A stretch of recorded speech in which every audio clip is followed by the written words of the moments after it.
Hello everyone, welcome to our next lecture, which is lecture number 7 on public finance.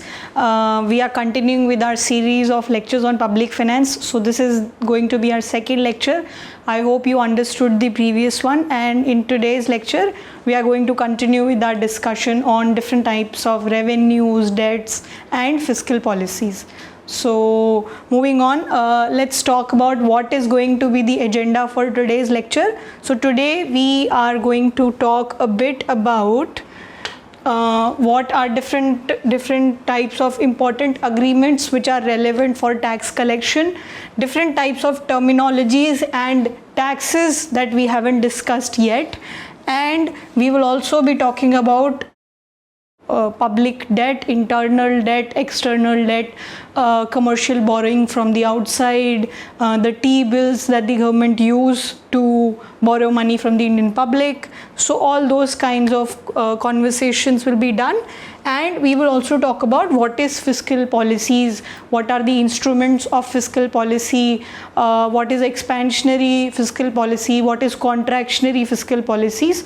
So this is going to be our agenda for today. So I hope you are all excited and ready to begin with the lecture. So in the previous lecture we were talking about public revenue. So where does the government gets its income from? So we talked about tax revenue, and we were left with a little part of it, which was the non-tax revenue. So let's first finish that up. So we are going to talk about what are non-tax revenues. So what are non-tax revenues? So these are those receipts which are received from sources other than taxes. So like there are fines, there are different kinds of fees, there are some penalties, things like that. So different fees, licenses and permits are one of the main sources of non-tax revenue. सो कोई भी project मान लो इस तरीके का है जिसमें licence की requirement है, मान लीजिए कोई क्राइम हो चुका है या कोई there is some penalty that needs to be done. So वो सब जो भी कंपोनेंट्स हैं रेवेन्यू के, they are non tax components of the revenue. So other thing which we also talked about in previous class, which was escheats. So suppose what does it refers to? It refers to the income of the state which arises out of the property that comes to it for a want of legal heir. So suppose किसी भी इंसान को, let's say there is no legal heir to that person and he or she has died, तो वो जो property है वो state को चली जाती है, and that becomes a revenue for the government. So that is called escheats. Okay, and such a property has no complaint, and only the state has the legal right to use the property in whatever manner it deems right. Okay. So other than that, there are fines and penalties which are made by lawbreakers to the government. So that also becomes a source of non-tax revenue. And so there are different public enterprises like State Bank of India. There are some government companies that are running. So उन companies से जो भी profit आता है, that is also an income to the government, जिस पे कोई there is no taxes basically. So I mean, no, when I say no taxes means that income that is going to go to the government is not through the tax channel, it's through the profit channel. ये profit खुद का government का है, so that becomes an non-tax revenue for the government. So income from public enterprises, what is that? Profit from the sale of products of these enterprises, it becomes the income for the government. So ये कुछ examples हैं जिसके through हमें non tax medium से government को income मिल सकती है. Okay, so I hope this is clear. So we talked about tax revenues, उसमें डायरेक्ट टैक्स हमने पढ़ा, इनडायरेक्ट टैक्स पढ़ा, and now we have talked about non tax revenues. Okay, now we are going to talk about a few terms जो आपको बार बार सुनने को मिलेंगी. You will come across these terms every now and then if you go deeper into this topic. So let's just clear the air around those those terms, and let's understand what each of these terms mean. So आपने quite often सुना होगा कि there is a term called tax haven. Haven का मतलब होता है स्वर्ग. So tax haven मतलब ऐसी जगह जहाँ पे आपसे टैक्स ही ना कलेक्ट किया जा रहा हो या आपसे बहुत ही कम टैक्स कलेक्ट किया जा रहा हो. So the term exactly means what it sounds like. So a tax haven is what? It is a country or a territory where certain taxes are levied at a very low rate or not at all. या तो उस country में या उस territory में taxes होंगे ही नहीं, कुछ टैक्सेस, या फिर बहुत ही लो रेट ऑफ टैक्सेस होंगे. Okay, so what does these places lead to? इसकी वजह से क्या होता है, काफ़ी सारे फर्म्स अपने आप को उस जगह पे रजिस्टर करा के वहाँ पे अपनी इनकम शो करके टैक्स देने से बच जाते हैं. Okay, so this leads to loss of revenue for governments and money laundering as well. Okay, so this is what tax haven means. The another term that we have is Pigouvian tax. So Pigouvian tax is usually referred whenever we are talking about a negative externality. Negative externality का मतलब, what is externality? Whenever your actions are affecting the other person or someone else, that is called an externality. So if there is a positive externality, what is the example of a positive externality?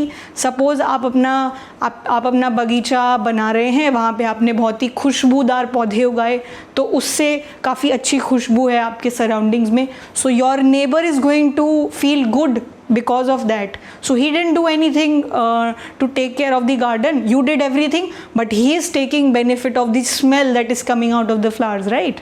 So that is a positive externality. But what would be an example of a negative externalities? Suppose someone has a factory and that factory is causing a lot of pollution. So the owner of the factory is earning all the profit, but जो भी लोग उस factory के आसपास रह रहे हैं, they are getting affected because of the pollution that is coming out of there, right? So the action of the producer is causing some bad effect on people, on other people. So this is an example of negative externality. So जब भी आप एक negative externality पे कोई एक tax लगाते हो, that would be termed as Pigouvian tax. Okay, so let's understand what is the definition of it. It is a tax which is imposed on bodies having negative externalities. Okay, so जैसे कि Pigouvian tax जो है, carbon tax काफ़ी countries में लगाया जा रहा है. So that is an example of Pigouvian tax. So Pigouvian tax is the carbon tax which is levied in some countries for causing pollution. So carbon tax, maybe pollution tax, इस तरीके के जो भी negative externality causing bodies हैं, उन पे जब भी कोई टैक्स लगेगा उस टैक्स को हम लोग Pigouvian tax बोलेंगे. Okay, so let's move on to the another term that we have is Tobin tax. What is Tobin tax? जैसे Pigouvian taxes on negative externalities, so जब भी कोई foreign exchange transaction होगा उस पे जो भी टैक्स लगता है उसको हम लोग Tobin tax बोलते हैं. So it is a tax which is levied on foreign exchange transaction both when foreign capital enters a country and when it leaves it. So whenever there are any kind of foreign transactions happening, if there is any tax which is levied on that transaction, it is termed as Tobin tax. So basically these are special names for different circumstances. Okay, so this and this we are done. The next concept that we have is transfer pricing. So in order to understand this, let's take an example. So suppose there are two companies, there is Maruti and Suzuki. Okay, so we have Suzuki and we have Maruti. So now what does Suzuki do? Suzuki sells some components because they make car. So Suzuki कुछ components जो है मारुति को sell करती है. मान लीजिए some components. some car components.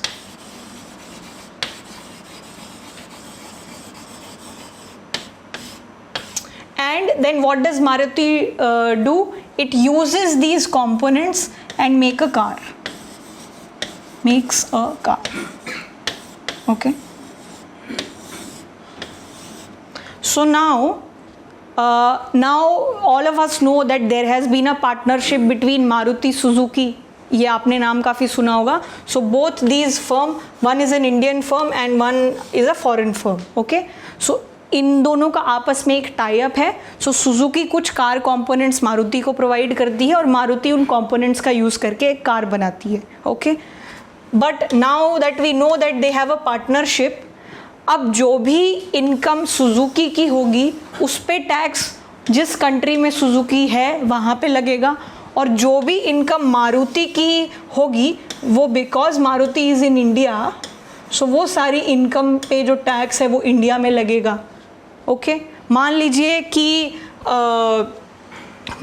कि ये जो कंपोनेंट्स हैं इनका प्राइस है 50 रुपीज़.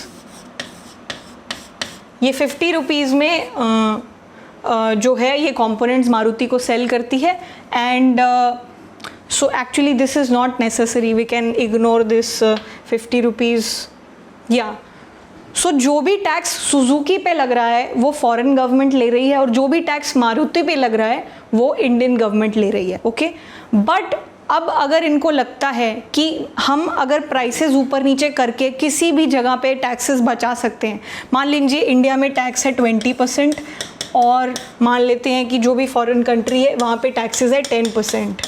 सो क्या होगा, यहाँ पे ज़्यादा इनकम शो की जाएगी, यहाँ पे कम इनकम शो की जाएगी ताकि टैक्स को इवेड किया जा सके.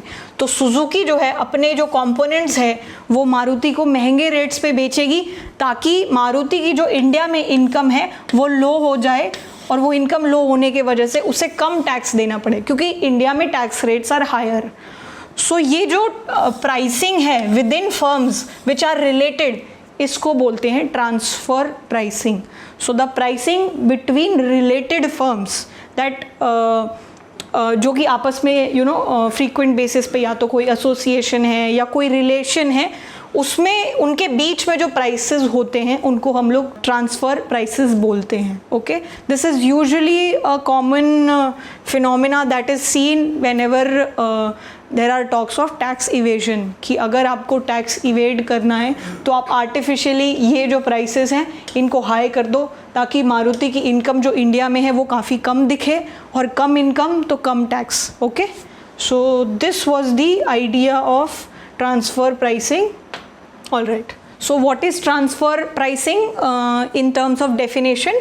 So pricing of goods and services between two related companies is called transfer pricing. So I've just gave you the rationale.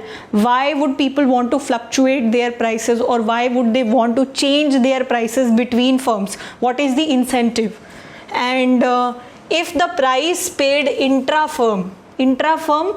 mean within the firm, is artificially set to avoid taxes, like the example that I took of Suzuki and Maruti, if within firm they misprice the products in order to avoid taxes, it would be called transfer mispricing. Okay, so this was a very good example. You can keep it in mind in order to understand what is the rationale for mispricing and in what is transfer pricing. Okay, so another term that we are going to talk about is specific duty. So मान लीजिए कि there is some product which is liquid. Okay, liquid, let's say it comes in liters. So if you put taxes on the quantity or on the weight, let's say you put the tax कि 1 liter of this liquid will be taxed at 10%. So जो भी इसका price है 1 litre का, उस पे 10% tax लगेगा, या फिर आप बोलो कि 1 लीटर पे 10 रुपीज़ टैक्स लगेगा. सो जब आप अपना टैक्स स्पेसिफाई करते हो based on the quantity and the weight, not the value, not the monetary value but the quantity और the weight, that is called specific duty. Okay, As opposed to this, what would be the other scenario? The other tax is called ad valorem tax. This is a tax which is levied on the value and not on the weight or quantity. So if I say कि हर 100 rupees जो आप कमा रहे हैं उसमें से 10% मुझे चाहिए, that is a tax which is based on value. That out of every 100 rupees that you are earning, I would like 10%. So it's based on the value, not on the weight. Okay. So whenever a tax is levied on the value and not on the weight or quantity, we call it ad valorem tax. Okay. अब और क्या तरीके के taxes हो सकते हैं? There is something called capital gains tax. So सबसे पहले इसको समझने के लिए let's look at this example. So let's say you have a share, let's say you have a share of Reliance. Okay, ये शेयर जो है आपने जो रिलायंस का शेयर खरीदा, ये आपने 100 रुपये में खरीदा था. ओके, मान लो ईयर 1 में. ठीक है, अब 5 साल के बाद आफ्टर 5 years व्हाट हैपेंड, ये जो शेयर का वैल्यू है, जो शेयर की वैल्यू है, इट बिकेम 1000. सो जो शेयर था रिलायंस का, उसकी वैल्यू जो है वो 1000 हो गई है. सो बेसिकली क्या हुआ है, आपने जो अपनी इन्वेस्टमेंट की थी 100 रुपीज़ की, उसकी वैल्यू जो है 1000 हो गई है. सो शेयर की वैल्यू जो है वो 1000 हो गई है. सो अगर आप आज के दिन इस शेयर को बेचोगे तो आपको 1000 रुपीज़ मिलेंगे. Okay, not the 100 that you used to buy it. So this is called capital gain.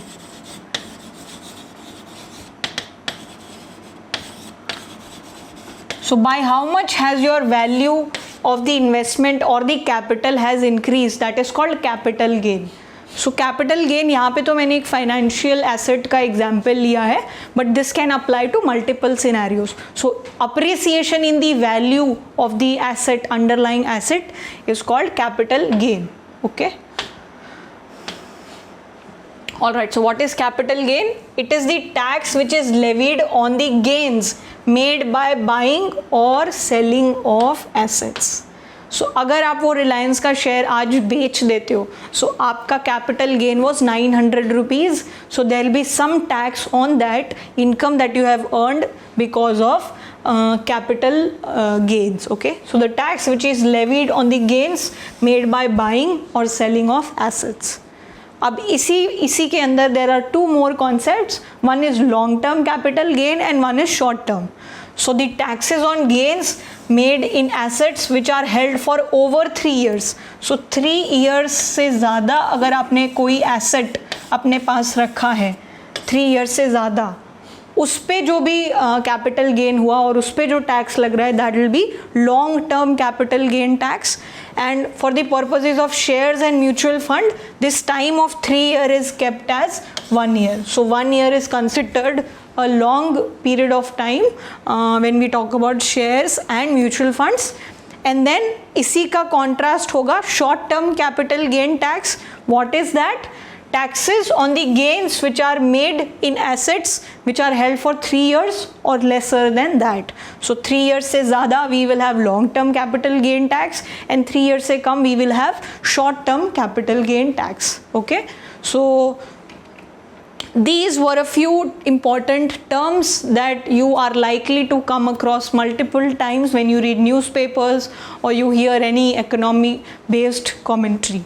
Okay, so you can keep all of this in mind and it will help you in your general answer writing and everyday understanding of the economy as well. So now we are going to talk about 2 of the very important agreements that the government signs so that there is lesser and lesser tax evasion that is happening. India becomes a very attractive investment destinations for the foreign firms as well. So in order to ensure that the government is providing a proper environment for businesses to run, we have 2 very important agreements. So let's talk about each of them. So the first one that we are going to talk about is advance price agreement. So you remember the example that I gave you of Suzuki and Maruti, right? अब tax authorities क्या करती हैं, पहले से ही in advance in firms के साथ discussion करके एक प्राइसेस डिफ़ाइन कर लेते हैं कि ऐसा ना हो कि फिर फर्म्स आपस में आर्टिफिशियली जो है प्राइसेस को चेंज कर रही हैं टैक्सेस इवेड करने के लिए. So in order to avoid that situation such an agreement is made beforehand. So what it is exactly, let's see. So this is a price agreement which is signed between the tax department and an MNC, a multinational corporation, to determine the transfer pricing in advance. तो Suzuki Maruti को कितने रुपए में वो component cell करेगी वो पहले से ही एडवांस में डिसाइड कर लिया जाता है.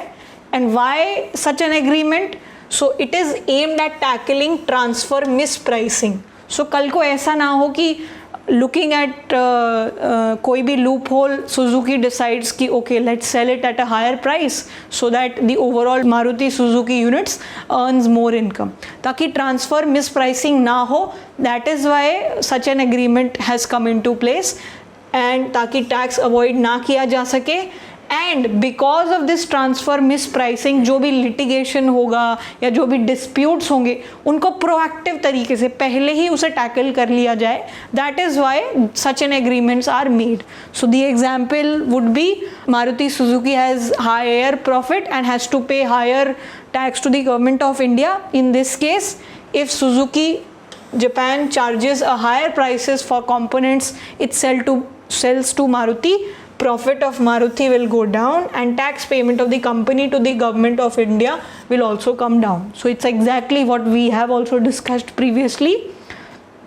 So we've understood the rationale for coming into such an agreement ताकि tax avoidance हो, कोई litigation, कोई disputes ना हो between the tax authorities and the company. Okay? So that is why such an agreement is required. Okay, so there is one more very important agreement which is double taxation avoidance agreement. So अब ऐसा ना हो कि मान लीजिए कि एक इंसान रहता एक कंट्री में है बट वो बिजनेस किसी और कंट्री में करता है. So in order to avoid the situation that he is doubly taxed, उस कंट्री में भी जहाँ पे उसका बिजनेस है और उस कंट्री में भी जहाँ पे वो रहता है, in order to avoid this situation we have such an agreement. So what is this agreement? This is agreement which is signed between two countries. This is signed between two countries, not individuals, between two countries to avoid taxing the same income twice. Okay, so it is applied in cases where a taxpayer resides in one country and earns income in another.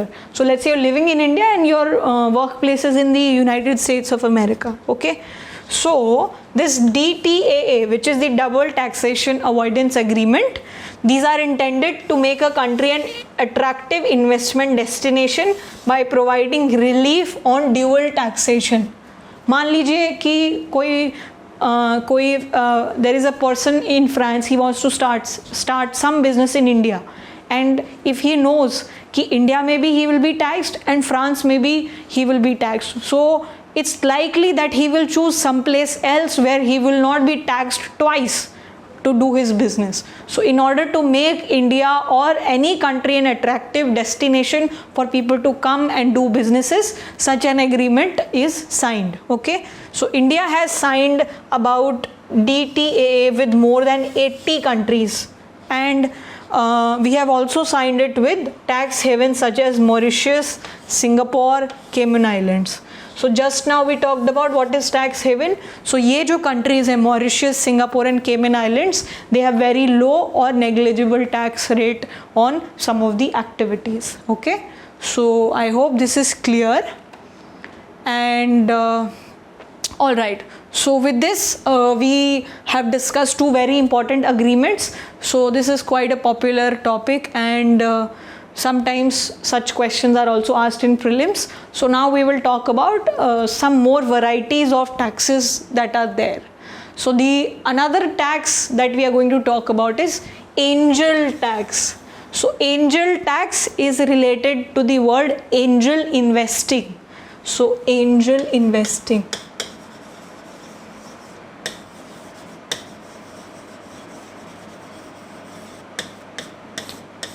So whenever there is a startup, let's say if it needs funding, it pitches to venture capitalist, also called angel investors. So जब आप शुरू में आपको funding चाहिए, so you go to venture capitalists. These are people who provide you initial capital based on your idea or whatever you're thinking about the product. So वो आपको initial funding देते हैं. So this tax is related to those funding that the startups are getting. So what is angel tax? It's a 30% tax which is levied on the funding which is received by the startups. So funding received by the startups from an external investor. कोई बाहर के country का कोई investor है, वो अगर किसी Indian company which is a startup, उसमें वो फंडिंग करते हैं, कुछ इन्वेस्ट करते हैं, so there will be a 30% tax. So 30% tax will be not on the amount of funding. Let's understand कि वो tax किस चीज़ पे लगेगा. So this 30% tax is levied when startup receive angel funding at a valuation higher than its fair market value. मान लीजिए there is a startup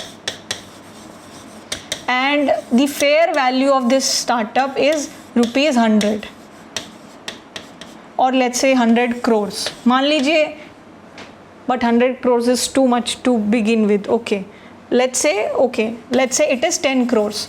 So the fair market value of this startup is 10 crores. Let's not get into the discussion कि ये value कैसे आई, how did we measure the fair value. Let's assume for a moment that we know the value of the startup is 10 crores. Okay, but जो funding मिली है startup को, that came at a valuation of 100 crores.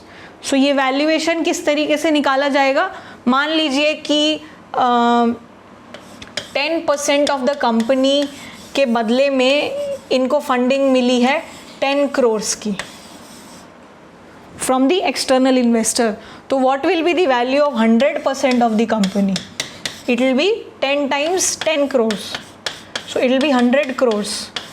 So this 100 crores is the valuation at which they have received the funding from the venture capitalist. So fair value of the startup was 10 crores, but the current valuation at which they have received funding is 100 crores. So what is the difference between the valuation and the fair market value? 90 crores. So this 90 crores is the amount on which you will be taxed 30%. So what is the extra value? So 10 crores is the fair market value and 100 crores is the valuation at which you've received funding.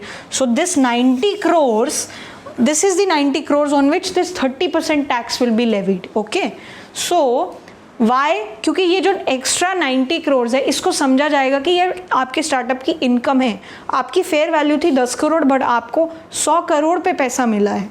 So that is why this 90 crore will be taxed at a 30% rate. So ये क्यों किया जा रहा है? In order to avoid any kind of money laundering that can happen through the startup channel. Okay, but there are some issues also. Some people feel कि it's very hard to determine a fair market value because when you pitch to investors, what happens is they give you money based on how potentially good they think your idea is, and it's very hard to actually put or explain that to tax authorities sometimes. So that is the concept of angel tax. The another thing that we have here is GAFA tax. So what is GAFA?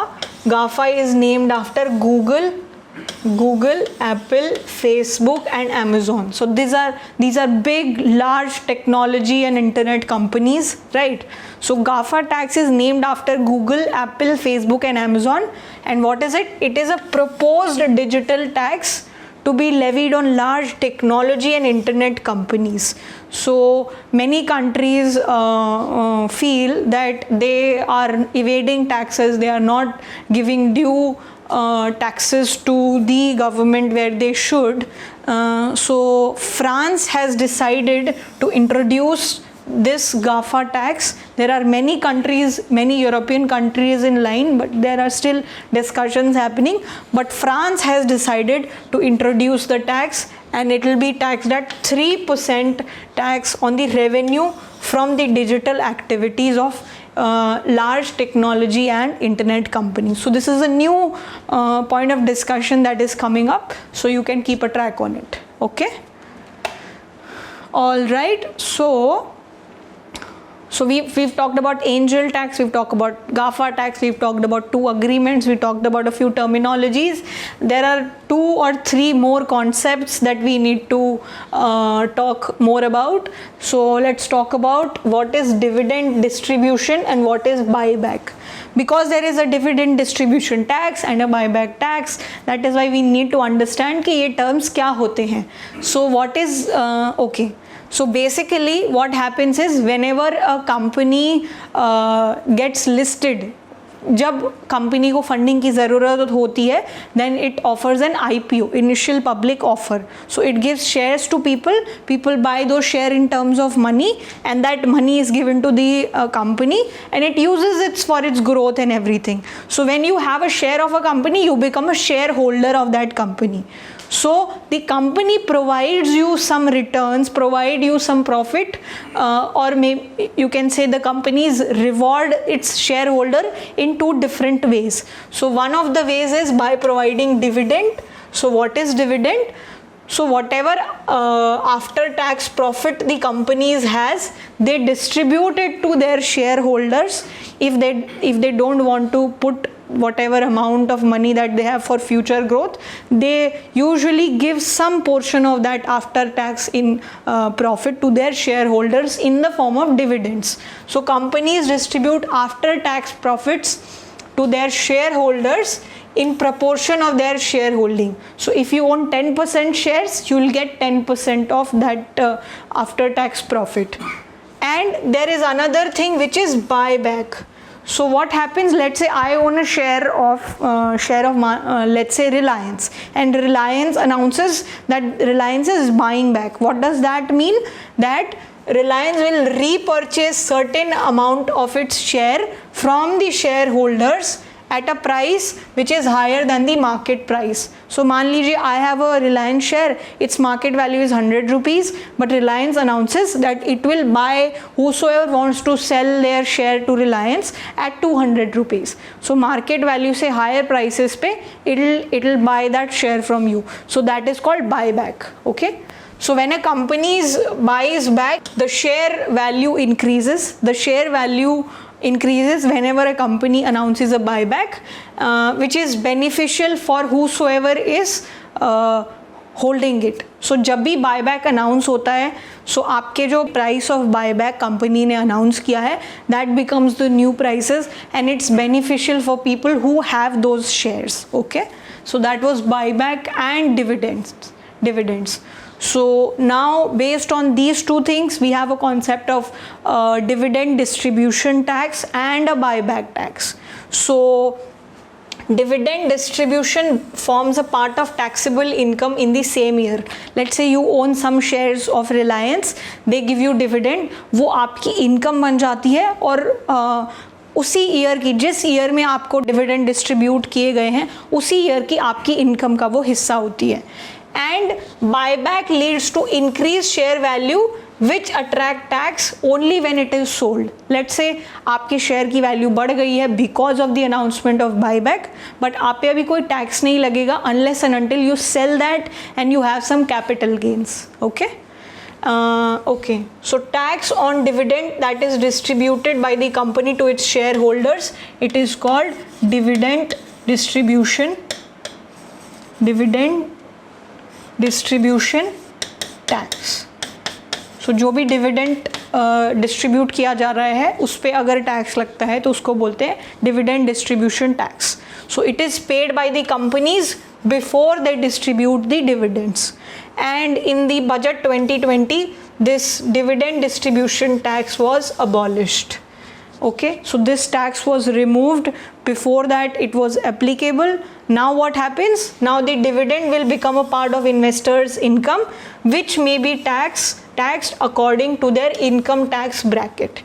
So जो भी आपकी dividend से earning हुई है उसको आपकी income में जोड़ दिया जाएगा, और जिस भी इनकम ब्रैकेट में आप फॉल करते हैं उस हिसाब से आपसे टैक्स कलेक्ट किया जाएगा. This is what is the situation now.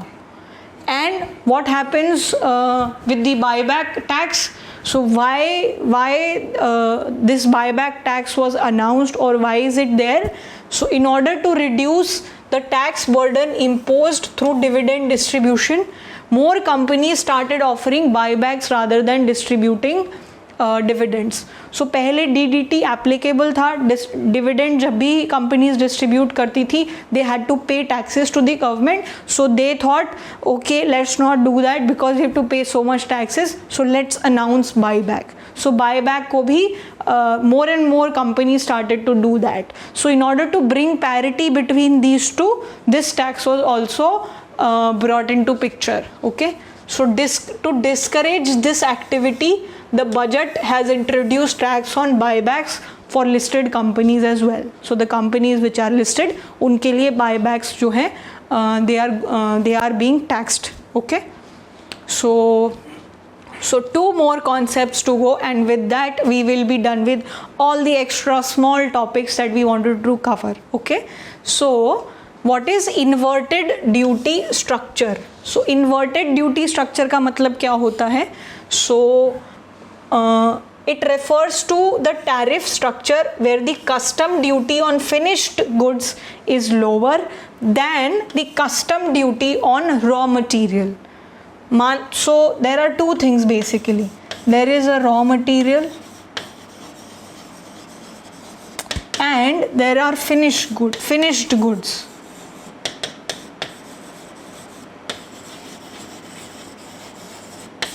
अगर कस्टम ड्यूटी रॉ मटेरियल पे ज़्यादा है तो इसका मतलब raw material will be pricier, and if the custom duty on finished good is less, that means finished good का जो प्राइस है वो उतना हाई नहीं होगा.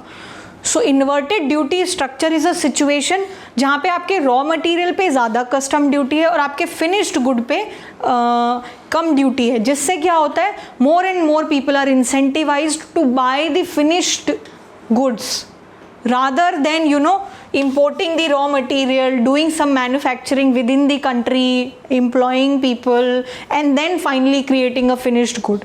क्योंकि raw material अगर महंगे होंगे तो आपका finished good जो है that will be finished good will be way expensive.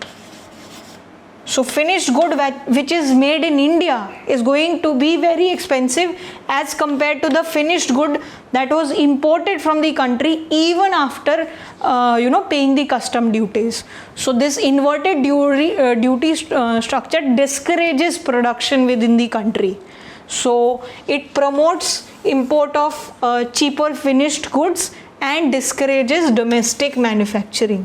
क्योंकि आपका जो प्रोडक्ट आप इंडिया में बना रहे हो वो बहुत महंगा है और लोग उसको नहीं खरीद रहे हैं. Okay, so that is what happens whenever we have a situation of inverted duty structure. So this sometimes happens unintentionally also, कि मान लीजिए कॉटन के इंपोर्ट पे कस्टम ड्यूटी ज़्यादा है बट क्लोथ्स पे कम है. सो उससे क्या होगा, पूरा स्ट्रक्चर इस हिसाब से आ जाएगा that people would like to import clothes than set up their own factories and produce clothes within India. Okay, so now we talk about another concept which is Laffer curve. So the way we talked about Phillips curve, what is Phillips curve? Remember in which lecture we talked about that? We were talking about that in the lecture on inflation. So it's a relationship between inflation and unemployment. Similarly, Laffer curve is a relationship between tax rate and tax revenue. So what is it? It's a relationship between tax rate and tax revenue. So initially, so this is what is proposed, that initially if you increase your tax rate, what happens is there is an increase in tax revenue. Tax rate बढ़ रहा है तो अगर income ज़्यादा change नहीं हो रही है तो गवर्नमेंट के पास ज़्यादा पैसा जा रहा है, there is more tax revenue.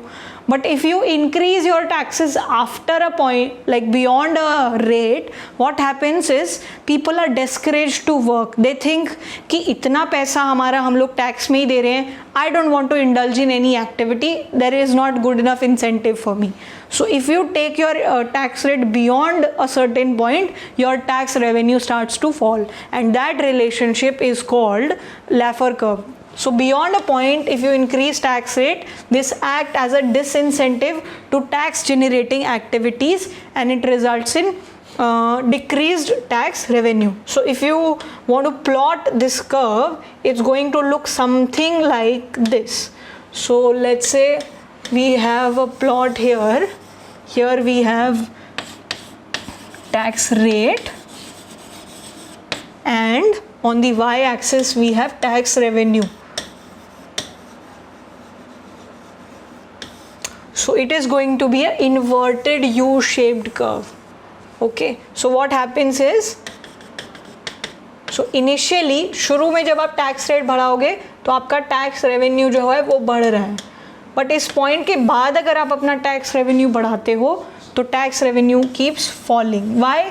Because आप इतना टैक्स कलेक्ट कर रहे हो कि लोगों के पास इंसेंटिव ही नहीं है अपनी फैक्ट्री लगाने का, अपना बिजनेस शुरू करने का, ज़्यादा काम करने का, क्योंकि सारे टैक्सेस जो हैं बहुत ही हाई हैं.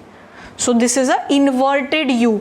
So this is proper you, this is inverted you. So that is why it's a inverted U shaped curve.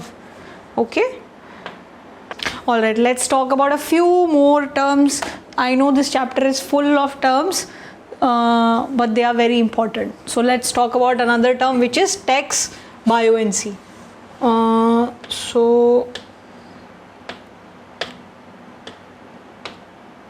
So what is tax buoyancy? Tax कितना buoyant है? इसका मतलब है it refers to the responsiveness of tax revenue to GDP growth.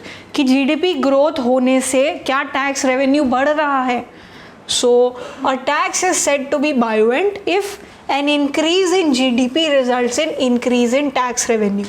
So GDP increase होने से tax revenue is increasing, okay, without increasing the tax rate. मतलब आप tax rate increase नहीं कर रहे हो, आपकी जीडीपी ग्रोथ के वजह से टैक्स रेवेन्यू बढ़ रहा है. सो जीडीपी ग्रोथ की वजह से इनकम भी बढ़ती है, और इनकम बढ़ती है तो अगर फिक्स टैक्स रेट है तो टैक्स रेवेन्यू जो है बढ़ भी सकता है. So if the tax a tax is said to be buoyant, एक टैक्स को बायोवेंट कहा जाएगा अगर जीडीपी ग्रोथ होने से उसमें उसके रेवेन्यू कलेक्शन में बढ़ोतरी होती है. सो जो डायरेक्ट टैक्सेस होते हैं are more responsive to GDP growth than indirect taxes. So direct tax के example हो गए income tax, corporation tax. So whenever GDP grows, usually the collection of these kinds of taxes is going to be growing as the GDP grows. Okay, so that is tax buoyancy. What is tax elasticity? Tax कितना elastic है? Elastic मतलब कितना change हो पा रहा है. So what is the change in tax revenue with change in tax rate? तो अगर आप tax rate let's say 10% से 20% कर रहे हो तो उससे जो टैक्स रेवेन्यू है वो कितना परसेंट इंक्रीज डिक्रीज हो रहा है, that is called tax elasticity. So this is the percentage change in the tax revenue when you increase the tax rate by 1 unit. अगर सो टैक्स रेट इंक्रीज होने से आपके टैक्स रेवेन्यू कितने percentage से change हो रहा है.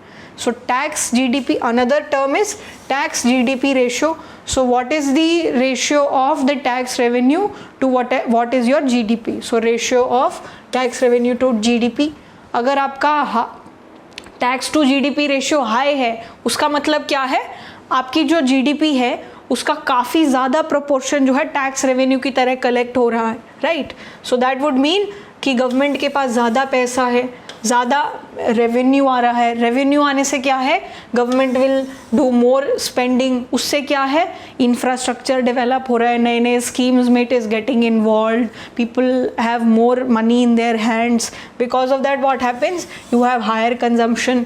Because of higher consumption you have higher demand. ज़्यादा लोग डिमांड कर रहे हैं, लोग एम्प्लॉयड हैं because of the increase government spending. So there is higher demand. there is higher investment, and finally there is higher growth. So this cycle goes on when you have a higher tax to GDP ratio. Okay, two more terms. What is progressive taxation and what is regressive taxation? So progressive taxation is a kind of taxation system which is based on the ability to pay. कि आप अगर पे करने के लायक है तो आपसे tax लिया जा रहा है, और अगर आप और ज़्यादा पे करने लायक है तो आपसे ज़्यादा टैक्स लिया जा रहा है. So higher the income, more is the tax rate, leading to more revenue. And direct taxes are mostly progressive in nature. मतलब अगर आपका रेवेन्यू या आपका प्रॉफिट ज़्यादा है तो आपसे ज़्यादा आप एक बड़े स्लैब में आएंगे जिसमें ज़्यादा % कलेक्ट किया जाएगा. And similar is the case of income tax. And what is regressive tax? A system of taxation where there is an inverse relationship between the level of income and the rate of taxation. मतलब ज़्यादा income वाले लोगों से कम tax लिया जा रहा है, कम income वालों से ज़्यादा टैक्स लिया जा रहा है. That is an example of regressive taxation. And you all must have heard of this term tax evasion. Tax evasion मतलब taxes ना भरना, taxes पे करने से बचना. Tax evasion, it is an illegal evasion of taxes. How does this happen? When you deliberately misrepresent the true state of your financial affairs to tax authorities and reduce the tax liabilities, and it includes dishonest tax reporting. मान लीजिए आपकी income हुई है 10 लाख, लेकिन आप show कर रहे हो कि आपकी इनकम सिर्फ 3 लाख है, तो आपसे फिर 3 लाख के हिसाब से टैक्स लिया जाएगा, ना कि 10 लाख के हिसाब से. So this would be called an example of tax evasion. Okay, so what are the steps?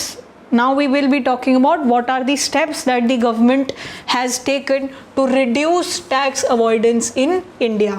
कि कैसे टैक्स अवॉइड किया जा सके, टैक्स जो लोग अवॉइड करते हैं उसको कैसे रिड्यूस किया जा सके. Okay, so first is renegotiating double taxation avoidance agreement. So इसके बारे में हमने पहले भी बात की थी. सो काफ़ी सारे कंट्रीज़ के साथ यू गो टॉक, ताकि आप डबली लोगों को टैक्स ना करो, ताकि लोग टैक्स पे करें. सो DTAA referred to as tax treaty. It's a bilateral economic agreement between two nations that aims to avoid or eliminate double taxation of the same income in two countries. So what will happen? It will promote business. More and more people would like to come to your country and do business, जिससे eventually when they know that they are not being doubly taxed, it's going to bring more business, and this will result in lesser tax evasion as well. Okay. So the other example is advanced pricing agreement. So we also talked about this कि आप पहले से ही जो related companies हैं वो किस prices पे अपने product sell करेंगी आपस में, which are related, वो पहले से ही आप decide कर लीजिए, ताकि you have lesser dispute and there is no tax avoidance. And the other is general anti-avoidance rule. So these are general broad set of rules जो कि potential avoidance को reduce करेंगे. So the government has set up a committee under Partha Sarthi Shom to review the proposals with regard to GAAR. So there's been a committee which has been set up, which is looking into what are the different ways, the general rules which can bring about lesser tax avoidance in the country. Another example is base erosion and profit shifting. So what is base erosion and profit shifting? It is a set of strategies. These are the strategies जिसके वजह से gaps और mismatch को exploit किया जाता है. Y? कि आप आर्टिफिशियली शिफ्ट कर दो अपने प्रॉफिट्स को to a nation where there are low और either a low or a no tax location, जहाँ पे आप इतनी एक्टिविटी नहीं करते हो. बेसिकली मान लीजिए आप सारा का सारा प्रोडक्शन इंडिया में कर रहे हैं, बट एक लो टैक्स हेवन कंट्री जैसे कि मॉरिशस, वहाँ पे आपने दिखाया हुआ है कि योर कंपनी इज़ देयर, वहाँ पे आप ना कोई प्रोडक्शन कर रहे हैं, बट आपकी कंपनी का रजिस्ट्रेशन जो है वहाँ पे है. तो आप दिखा रहे हैं कि आपने जो इनकम है वो मॉरिशस की एक कंपनी है और मॉरिशस की कंपनी है. एंड सिंस हम लोग double tax avoidance agreement sign कर चुके हैं, सो सिर्फ एक ही जगह पे टैक्सेस कलेक्ट होंगे. सो आर्टिफिशियली आपने अपने सारे के सारे कागजी काम मॉरिशस में शिफ्ट कर दिए. उससे क्या हुआ, आप इंडिया में टैक्स पे करने से बच गए. सो this is called base erosion and profit shifting.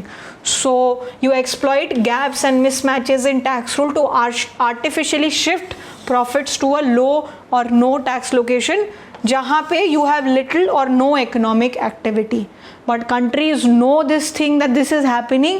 So OECD and G20 countries along with some developing countries, they participated in development of BEPS package, and they want to establish some sort of an international taxation framework under which what you can do that the profits will be taxed based on economic activity and value creation. So जहाँ पे आपकी ज़्यादा economic activity है और value creation हो रही है, you should pay taxes at those places. So such kinds of packages and talks have been happening, and let's see what are going to be the outcomes of this one. So these are some basic strategies that the government is taking up to reduce tax avoidance in India. All right, so after that huge chunk of discussion regarding different kinds of taxes, different steps that the government is taking, different kinds of agreements, now that section on public revenue is over, and now we will talk about public debt. Public कर्जा, सरकारी कर्जा, what is that? So what is public debt? It refers to borrowings of the central and state government. So जो भी state government and central government borrowings कर रही है, they are called public debt, and public debt of the central government can be internal debt or external debt. So public debt of central and state government. And now we are saying that debt could be of two types, internal and external. So what is internal debt? Internal मतलब country के अंदर से ही आपने borrowing की है. External मतलब आपने country के बाहर जाके भी बोरोइंग की है. So what is internal debt? Market से आपने बोरो किया, आपने जो है बॉन्ड्स इशू कर दिए, बॉन्ड्स पब्लिक को दिए, पब्लिक ने आपको पैसा दिया, उस बॉन्ड के बदले में आप कुछ रिटर्न्स भी उन्हें देते रहोगे. Treasury bill, special securities which issued to the RBI. So आप स्पेशल सिक्योरिटीज RBI को दे दो, RBI उसके बदले में आपको I'll give you some money in place of that. So internal debt includes market loan from bank, financial institution, short-term borrowing on treasury bills, and other bonds and certificates which are issued by the government. So basically, in a nutshell, it is all the borrowings that you do internally from different institutions, banks, RBI, public. All of that comes under internal debt. Then what is external debt? Any kind of debt you take from outside of the world. So it includes borrowing from foreign countries, international financial institution. जो non government external debt के example हो सकते हैं, all the NRI deposits, tax credit, external commercial borrowings. Okay, and this could also include the loans from foreign countries and international financial institutions like World Bank, IMF, ADB, Asian Development Bank. So ये सब can give you external debt as well. All right, so now we are going to talk about, so that was our bit on public debt. Now we come to another very important topic on public finance, which is fiscal policy. तो fiscal policy होती क्या है? What is fiscal policy? Fiscal policy deals with taxation and expenditure decisions of the government, जो कि government covers in the annual budget. So in the annual budget they announce tax rates क्या होंगे, कितना expenditure होगा, उनको कितना revenue मिला है. So fiscal policy deal with taxation and expenditure related decision. On the contrary monetary policy क्या होती है? Monetary policy deals with the supply of money in the economy and rate of interest. Okay, so money supply कितनी होगी, interest rates क्या होंगे banks के, ये सब जो है मॉनेटरी पॉलिसी में डिसाइड होता है. सो जो गवर्नमेंट है that deals with fiscal policy, and जो सेंट्रल बैंक है which is the RBI, it deals with the monetary policy. So fiscal policy basically involves the use of various government instruments like taxation, expenditure, borrowing, ताकि वो कुछ objectives achieve कर सके। ये सारे instruments क्यों यूज़ हो रहे हैं? ताकि आप इकोनॉमिक डेवलपमेंट कर पाओ ऑन अ बैलेंस्ड वे, आप फुल एम्प्लॉयमेंट रीच कर पाओ, अपने फुल पोटेंशियल को अचीव कर पाओ, and to establish a welfare state. So the people who need your support, the people who require government support, they are given support. The people who are poor, they are provided support to come out of poverty. So ये सब objectives को achieve करने के लिए कुछ instruments जो भारत सरकार use करती है, जैसे कि टैक्सेशन, एक्सपेंडिचर या बोरोइंग, सो वो सब पूरी की पूरी पॉलिसी को हम फिस्कल पॉलिसी बोलते हैं। Okay, so what is the way in which the government comes out with this policy? So usually budget या फिर you can say annual financial statement of the government, it gives expression to its fiscal policy. So इस budget या जिसको annual financial statement भी बोलते हैं, उसके through अपनी जो गवर्नमेंट है वो फिस्कल पॉलिसीज़ को अनाउंस करती है। So under the article 112 of the Indian constitution, president shall cause before both the houses of parliament a financial statement at the commencement of every financial year. So in the article 112 it's written that president should present the financial statement at the commencement of every financial year. And the general budget is presented in the Lok Sabha by Minister of Finance. And what is union budget? It's a statement of estimated receipts and expenditures of the government of India. So अगले एक साल में आपके पास कितना पैसा आने की संभावना है और आप कितना खर्चा करोगे। So estimated receipts and expenditures of the government, उसका जो लेखा जोखा होता है, that is given in the union budget or the annual financial statement. Okay, and this needs to be placed before the parliament before the beginning of every financial year, which is before 1st April to before basically जो financial year is from April 1st to 31st March. So financial year शुरू होने से पहले the statement has to be placed before the parliament. Okay.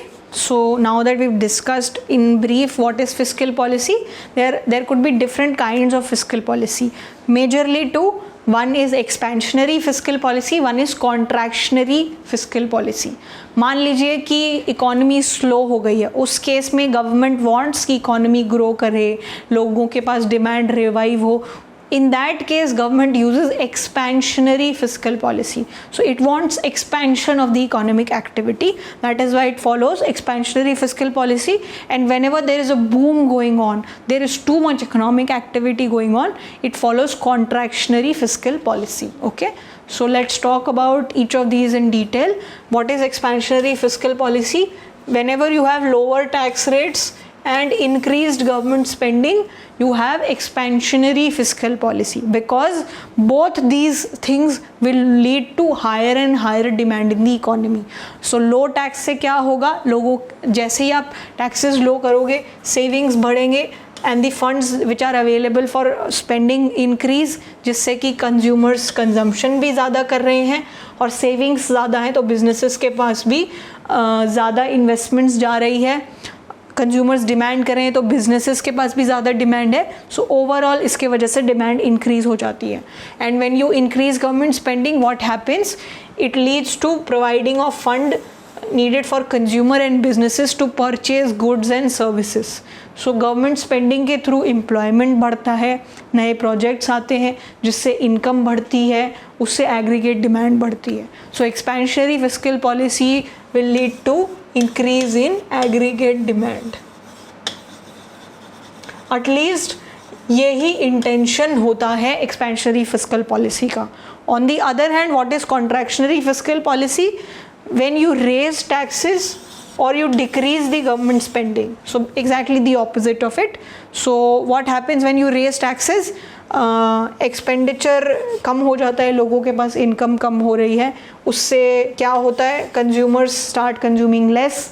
जब consumers less consume कर रहे हैं तो बिजनेस इनकम भी कम हो रही है, बिजनेसेस भी कम चीज़ें प्रोड्यूस कर रहे हैं. सो इससे डिमांड जो है डिक्रीज़ हो जाती है.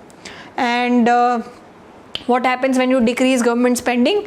It leads to reduction in the funds needed for consumers and businesses to purchase goods and services.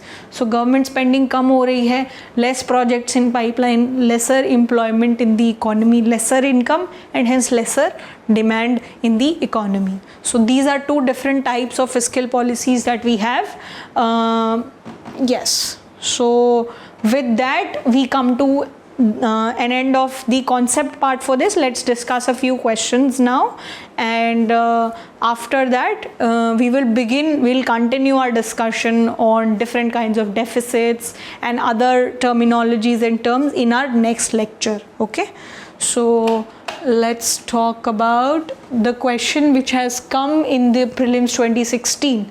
So the term base erosion and profit shifting is sometimes seen in the news in the context of, so we've just seen this term, and you know, do you remember in which reference did we use this? किस reference में हमने इसको use किया था? When we were talking about the strategies that the government is using to reduce tax avoidance, right? So let's read the answers. So for mining operation by multinational company in resource rich but backward areas, no, this is nowhere related to it. Curbing of tax evasion by multinational companies, yes, this seems relevant. Exploitation of genetic resources of a country by multinational companies, no. A lack of consideration of environmental cost in the planning and implementation of development projects, so none of this is true. The second option is correct. This is related to reducing or curbing the tax evasion, so the answer is B. Okay, so this is related to tax avoidance strategies which are adopted by companies, ताकि वो जो भी mismatch होता है between the tax rule, they usually exploit that. Okay, so we are also going to take up one more question. Okay, so which among the following steps is most likely to be taken at the time of economic recession? So just now we've talked about fiscal policy, contractionary and expansionary fiscal policy. So let's see how much you have understood. Okay, so whenever an economy is going through recession, matlab lower demand in the economy, then what will you do? So will you cut taxes which is accompanied by increase in interest rate? So आपने taxes cut कर दिए हैं जिससे लोगों के पास ज़्यादा income है. So one thing you've done correct, but आपने interest rate बढ़ा दिए. Interest rate बढ़ाने से क्या है, cost of borrowing बढ़ गई. उससे क्या हुआ है, businesses के लिए महंगा हो गया है अपने लिए funds इकट्ठे करना. So business activity को आप reduce कर रहे हो. So this should not happen. Yes, this part should happen, but not this part. What is the second thing? Increase in expenditure on public projects. Yes, recession के time पे public projects में expenditure बढ़ना चाहिए. Government spending should increase. This was what was done in the expansionary fiscal policy. What is the third one? You increase the tax rate accompanied by reduction of interest rate. So reduction of interest rate तो होना चाहिए ताकि cost of borrowing कम हो जाए, but tax rate increase करने से लोगों की तरफ से demand कम हो रही है. So that is why this should not happen. And reduction of expenditure on public projects, so this should also not happen. So the only option which has everything correct is option B. So the answer here is going to be B, increase in expenditure on public projects. So today we looked at lots of different terms, different agreements. We talked about fiscal policy, we talked about what is public debt, internal debt, external debt. In next lecture we are going to talk a little bit more about revenue receipts, capital receipts, and what are different steps involved in presenting the budget to the parliament. So I hope you enjoyed today's lecture, and in the next lecture we'll take up more and more questions related to this topic. Till then, keep practicing. Take care. Enjoy. Thank you so much.